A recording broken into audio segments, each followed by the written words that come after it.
to turn on or turn off touch interactions sound in Samsung Galaxy S22, S22 Plus, or S22 Ultra. Open settings, swipe the notification panel, and then tap settings icon,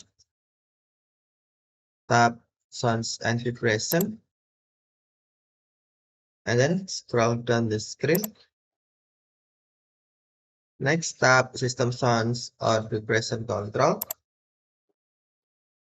On sounds, tap touch interactions switch until blue to turn on.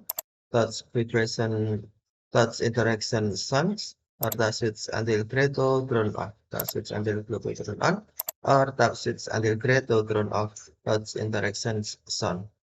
Okay, thank you for watching. Have a nice day.